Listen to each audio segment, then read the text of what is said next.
Hello, my name is Ben Grabner, and the adaptation that I'm focusing on is salivation, specifically salivation as an adaptation to heat.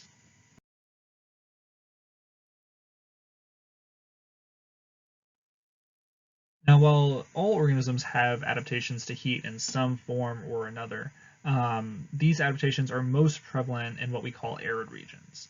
And arid regions are actually split into two classifications. The steppe regions, where annual precipitation is about 5 times more than the dryness threshold of the soil, and the dryness threshold is the moisture level of the soil at which plants can no longer extract moisture.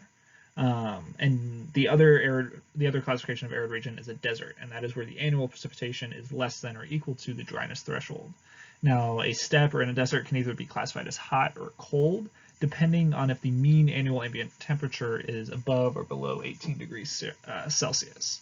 And especially in hot deserts, where the annual precipitation is less than the dryness threshold and the annual ambient temperature is greater than or equal to 18 degrees Celsius, this is where adaptations to heat are super extreme and most thought of. But there are regions all over the planet where some form of adaptation to heat is necessary. As I mentioned in the last slide, every organism has its own thermal neutral zone, a body temperature in which it is most comfortable, most productive, all that.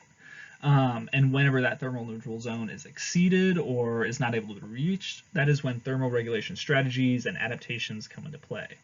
And so general strategies are to increase the thermal conductance of that organism. And they do that by increasing conduction, by pressing themselves up against a substrate or some object that is cooler than themselves, or by increasing convection. And this is done by increasing that organism's surface area so that more of its body is exposed to the cooler air around it. Another strategy is to increase the evaporative heat loss of that organism, and that is to either sweat and put more water on its body, or to pant to expose the water within its mouth to the environment, or to salivate. And a lot of times salivating is accompanied by licking that saliva onto the body parts of that organism, or panting as well. But one thing all of these strategies must do is dissipate both metabolic heat and environmental heat. And so metabolic heat is the heat that the organism itself produces while it's digesting food, moving, doing all sorts of stuff. And environmental heat is the heat that the organism is exposed to in its own environment. And all of these strategies must work to dissipate this heat without losing too much water in the process. And so that's where you get these two classifications of strategies, being an endurer, or classifications of organisms, excuse me. You're either an endurer or an avoider. And endurers, like the name says, live in these hot environments or live in conditions where they need to dissipate heat in some way. And so strategies that these organisms use are increasing evaporative heat loss through panting, through sweating, through salivating, like I said. But they also use shade in their own environment to reduce the amount of solar radiation they're exposed to. They increase their own core body temperature so that there's less of a difference between their body and the environment they're in. They reduce thyroid activity. They selectively cool their brain. They eat less food so that they're not producing as much metabolic heat. And there's also very specific strategies that are unique to certain species that I could not possibly cover in one lecture. But the other group of organisms are avoiders. And like the name says, they don't really deal with the heat itself. What they do is they try to avoid it as much as they can. And so this is done by being nocturnal or diurnal, or by performing estivation, which is basically going into a summer dormancy. So one of the strategies that I've been mentioning a couple times is salivation. And salivation is used in a couple of groups for thermoregulation, and generally it's used by increasing the organism's saliva production, especially in hot conditions, and then using their tongue to lick that saliva onto their fur or bare patches of skin. And this is done to increase the amount of evaporative heat loss that organism is going through. And what's interesting about this strategy is that it is a coordinated physiological and behavioral response. And what I mean by that is that the behavioral response to dealing with the heat is to start licking their body, to spread that saliva all over. But the physiological response, something that they may not actively control, is to increase the production of this saliva, often protein poor saliva, so that they don't expend as much energy in that production, but to increase their saliva production in general. And what's also done in a lot of cases is to increase the blood flow beneath the skin that organism is licking. And this is done to increase the dissipation of heat from the organism itself to the environment through evaporative heat loss.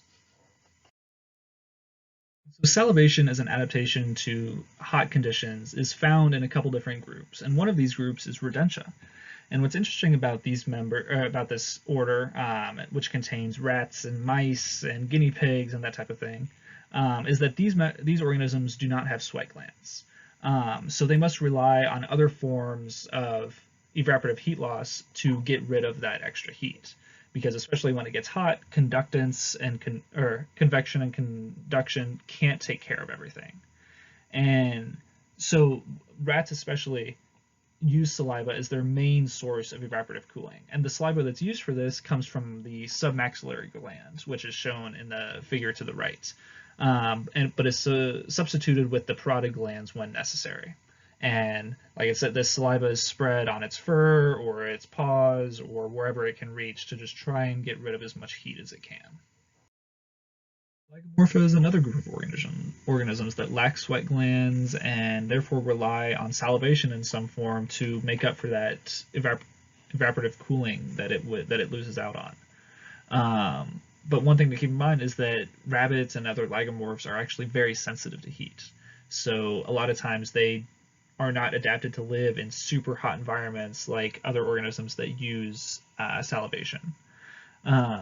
But the rabbits, when they do use salivation in their thermoregulation, they actually have 4 salivary glands, and they continuously secrete saliva, especially from the submaxillary gland.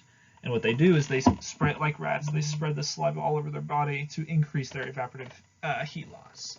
But like I was saying, it's not enough to actually maintain homeostasis in a lot of cases, so they have to rely on other strategies. One really important strategy for rabbits is their ears are super important for thermoregulation. And this is because the skin on their ears is very thin, but they have a very dense network of veins and capillaries within their ears that allow a lot of heat to be lost that way.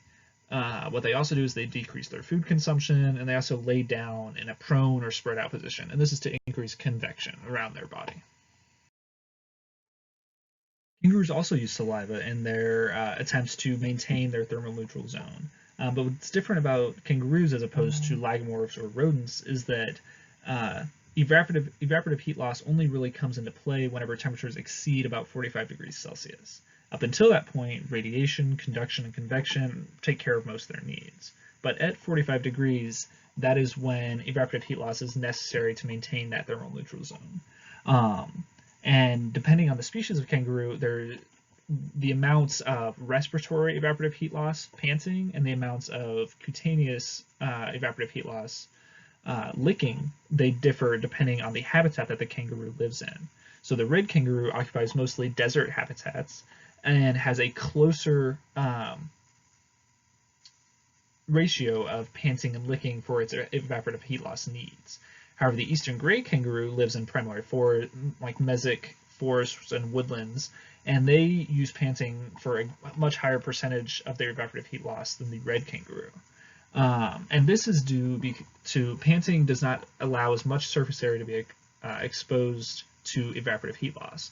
But if that organism licks that saliva onto their body, more surface area is able to be take advantage of evaporative heat loss. And so in deserts where temperatures and solar radiation is greater, this is more beneficial for the red kangaroo, as opposed to forests where there is shade and more relief from solar radiation that is not as necessary.